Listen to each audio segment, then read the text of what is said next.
Belajar dari kisruh warisan yang menimpa keluarga Vanessa Angel dan Bibi Ardiansyah, berikut kita akan mendengarkan penjelasan mengenai aturan hukum waris di Indonesia. Baik, hari ini saya ingin berbagi kembali kepada masyarakat di luar sana terkait dengan hukum waris. Terkadang banyak di luar sana masyarakat yang salah menilai ketika kita ingin bicara mengenai hukum waris. Nah, ada anggapan sebagian masyarakat yang justru menganggap tabu apabila ingin membicarakan mengenai pembagian waris sesaat setelah seseorang meninggal dunia. Nah, itu tentu sesuatu yang keliru, dan karenanya maka para ahli waris dalam hari ini wajib justru memohonkan penetapan kepada pengadilan untuk bisa menetapkan siapa saja yang akan menjadi ahli waris dan berapa bagian-bagian dari ahli waris tersebut. Nah, tentu ini penting sekali agar menjamin kepastian bagi para ahli waris untuk mendapatkan haknya sesuai dengan hukum yang berlaku. Sebelum kita lebih jauh membahas mengenai hukum waris, tentu ada beberapa istilah yang sering didengar oleh masyarakat, namun kadang-kadang suka tertukar. Misalkan ada istilah ahli waris, kemudian ada istilah pewaris, dan ada istilah harta waris. Nah, harta waris ini juga nanti kita akan bahas satu persatu. Nah, apa itu pewaris? Pewaris adalah seseorang yang pada saat meninggalnya atau dinyatakan meninggal dunia, kemudian meninggalkan ahli waris dan harta peninggalan.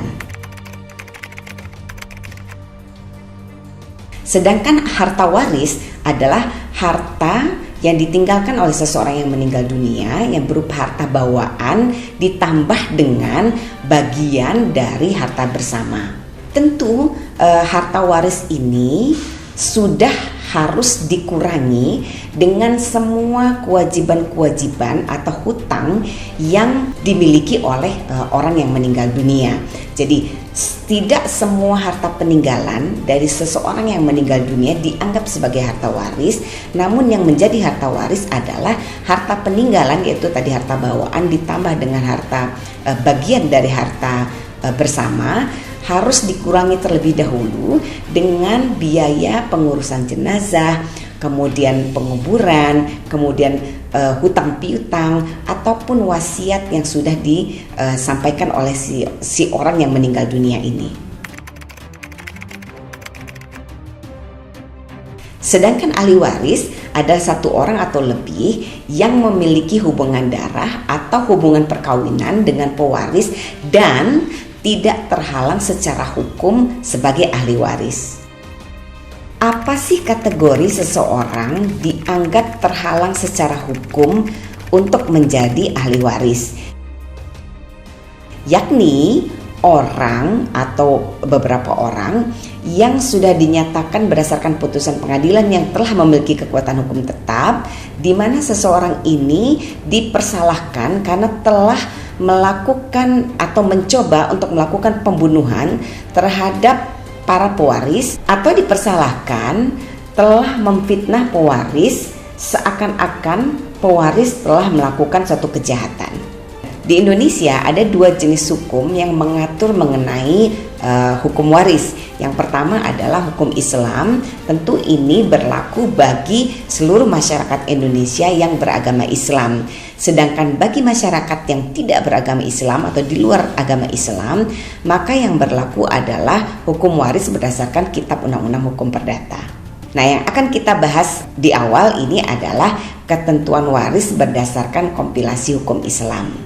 Dalam hukum Islam, apabila seseorang meninggal dunia, maka ahli waris wajib segera mengurus permohonan untuk penetapan siapa saja yang menjadi ahli waris dan bagaimana pembagian-pembagiannya. Pengajuan penetapan ini karena beragama Islam tentu harus diajukan di pengadilan agama setempat. Nah, apa gunanya para ahli waris harus segera memohonkan penetapan ahli waris di pengadilan agama? Tentu ini untuk menjamin agar para ahli waris dalam hal ini tidak terlanggar haknya. Jadi tidak perlu ragu atau menganggap tabu untuk mengajukan penetapan waris, karena ini justru sangat penting untuk menjamin kepastian hukum bagi para ahli waris, dan yang pasti supaya tidak terjadi keributan antara para ahli waris, dan tentu ini untuk menghindari keributan yang akan terjadi di antara para anggota keluarga. Siapa yang akan menjadi ahli waris dan bagaimana pembagiannya? Nah, tentu dengan adanya penetapan dari pengadilan agama, semuanya menjadi sangat jelas dan sesuai dengan hukum yang berlaku. Jadi bagian-bagian dalam harta waris itu tentu sudah tidak ada lagi sengketa di dalamnya, dan sudah pasti masing-masing ahli waris sesuai dengan penetapan dan bagian yang sudah ditentukan adalah sah sebagai pemilik dari harta waris yang ditinggalkan oleh pewaris. Tentu setelah ada penetapan, tidak harus saat itu juga harta waris kemudian dibagi, karena sebenarnya penetapan ahli waris dan bagian-bagiannya itu sebenarnya hanya menetapkan mengenai hak masing-masing ahli waris, dan itu untuk menjamin kepastian hukum bagi para ahli waris, sehingga kemudian harta waris itu tidak bisa berpindah tempat pada orang lain tanpa persetujuan para ahli waris yang sudah memiliki bagian-bagian tertentu sesuai dengan penetapan pengadilan agama. Setelah harta waris kemudian beralih haknya menjadi milik para ahli waris, maka ahli waris dalam hal ini memiliki kewenangan penuh apakah akan menjualnya atau mensedekahkan harta itu, atau kemudian menghibahkan atau mewakafkan. Tentu itu sudah menjadi hak penuh dari ahli waris yang sudah mendapatkan bagian sesuai dengan penetapan pengadilan agama. Lalu kalau sudah ditetapkan siapa saja yang menjadi ahli waris dan berapa bagian-bagiannya, tentu yang menjadi PR kemudian adalah bagaimana cara membaginya. Tentu harta waris apabila berupa uang cash sangat mudah bagi para ahli waris untuk membaginya sesuai dengan bagian-bagian yang sudah ditentukan.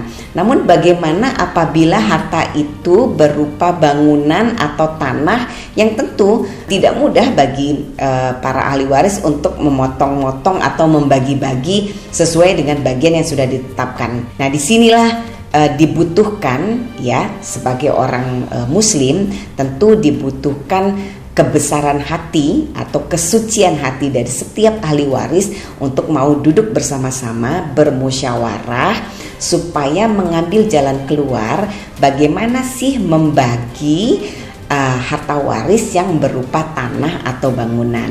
Yang paling mudah tentu dengan cara menjualnya, kemudian hasil dari penjualan itu kemudian dibagi-bagi sesuai dengan porsi yang sudah ditetapkan.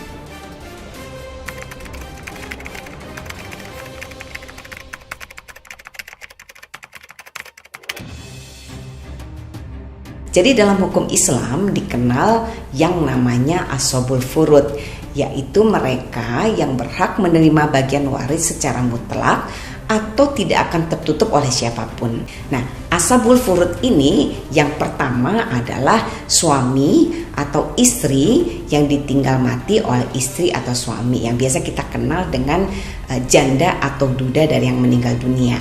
Nah, suami atau istri ini mutlak mendapatkan harta waris dari pewaris atau yang meninggal dunia dan tidak dapat tertutup oleh siapapun.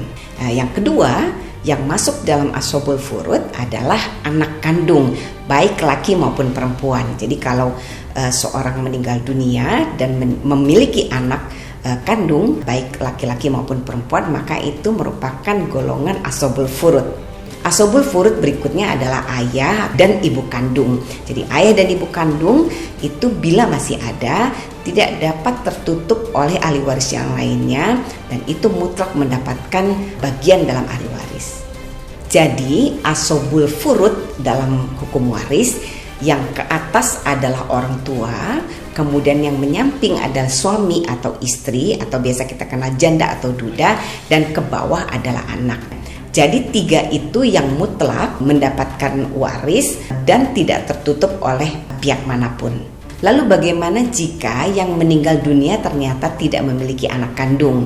Maka dalam hal ini saudara kandung, kakak maupun adik dari orang yang meninggal dunia naik tingkatnya mendapat bagian sebagai ahli waris.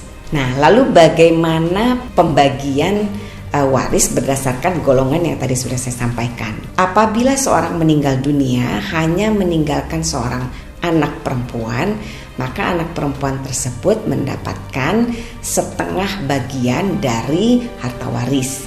Kemudian apabila anak perempuannya lebih dari 1, 2 atau 3 atau lebih, maka secara bersama-sama semua anak perempuannya mendapatkan bagian 2/3 dari seluruh harta waris. Sedangkan apabila ada anak laki-laki juga, maka harus diperhitungkan anak laki-laki ini mendapatkan bagian 2 kali lipat dari bagian anak perempuan. Nah, bagaimana dengan bagian dari ayah kandung dari pewaris? Ayah kandung dari pewaris karena masuk dalam golongan asobul furud, maka juga mendapatkan bagian meskipun punya anak. Tapi perhitungannya berbeda. Kalau pewaris memiliki anak, maka ayah kandung dari pewaris mendapatkan 1/6 bagian. Namun apabila pewaris tidak memiliki anak kandung, maka ayah kandung dari pewaris mendapatkan 1/3 bagian. Nah, sedangkan ibu dalam hal ini mendapatkan bagian waris 1/6 bagian apabila pewaris memiliki anak atau 2 saudara atau lebih. Namun apabila pewaris tidak memiliki anak atau 2 saudara atau lebih, maka ibu dalam hal ini mendapatkan 1/3 bagian. Asobul furud yang terakhir yaitu janda atau duda. Janda atau duda tentu dalam hal ini mendapatkan bagian yang berbeda. Apabila yang meninggal dunia adalah istri dan tidak memiliki anak, maka si suami atau duda mendapatkan separuh dari harta warisan. Sedangkan jika punya anak, maka suami atau duda mendapatkan 1/4 bagian dari harta warisan. Nah, berbeda dengan apabila yang meninggal adalah suami, maka janda atau istrinya dalam hal ini bila memiliki anak maka mendapatkan 1/8 bagian. Namun bila tidak meninggalkan anak, maka janda dalam hal ini mendapatkan 1/4 bagian. Nah, dalam hukum Islam dikenal juga adanya mahjub atau tertutupnya ahli waris. Ingat ya, bukan terhalang tapi tertutup. Misalnya seorang cucu tidak bisa menerima warisan jika masih ada anak. Kemudian kakek juga tidak bisa mendapatkan warisan apabila masih ada ayah.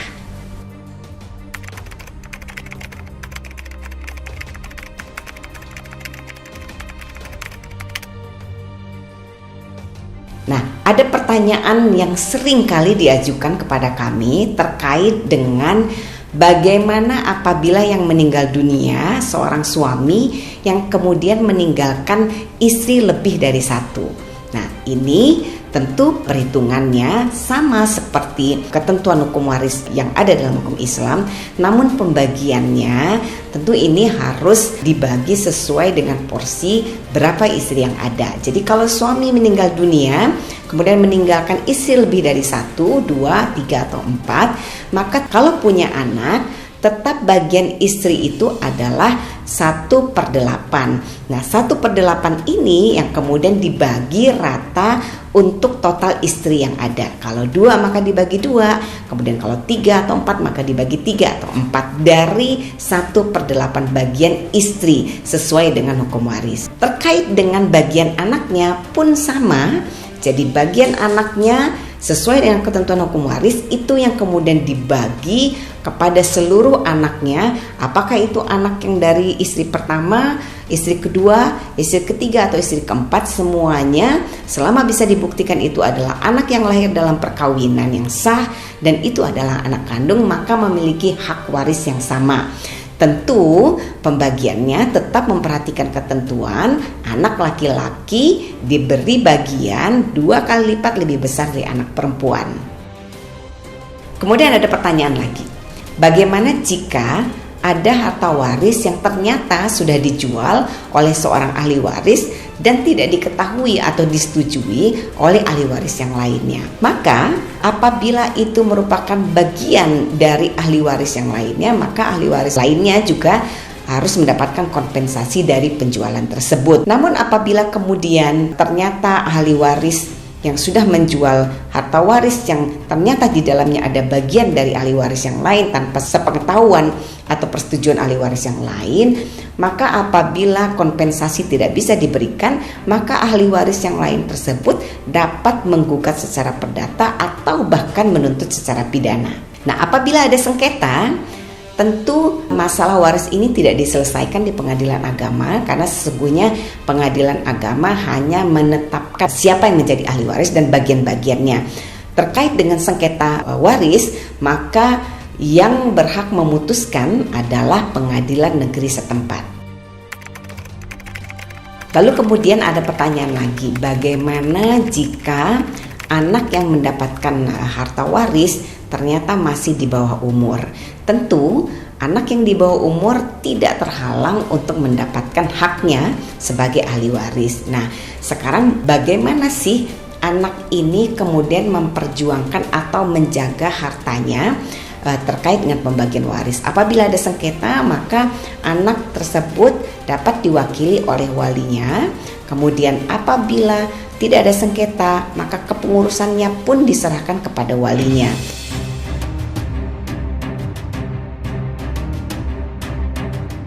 Satu hal yang saya harus sampaikan kepada masyarakat di luar sana terkait dengan hukum waris, tentu dalam penegakannya, dalam pelaksanaannya, tentu kita tidak hanya bisa berpaku pada bagian-bagian angka-angka saja, namun kita harus lebih mengedepankan bagaimana bisa duduk secara bersama-sama, secara musyawarah bermufakat untuk menyelesaikan pembagian waris ini agar tidak terjadi sengketa ataupun tuntut menuntut di kemudian hari. Saya kira itu jadi penting sekali bagi seluruh anggota keluarga untuk memahami bahwa menyelesaikan persoalan waris lebih diutamakan kebersihan hati, kesucian hati untuk bisa membaginya secara adil dan merata.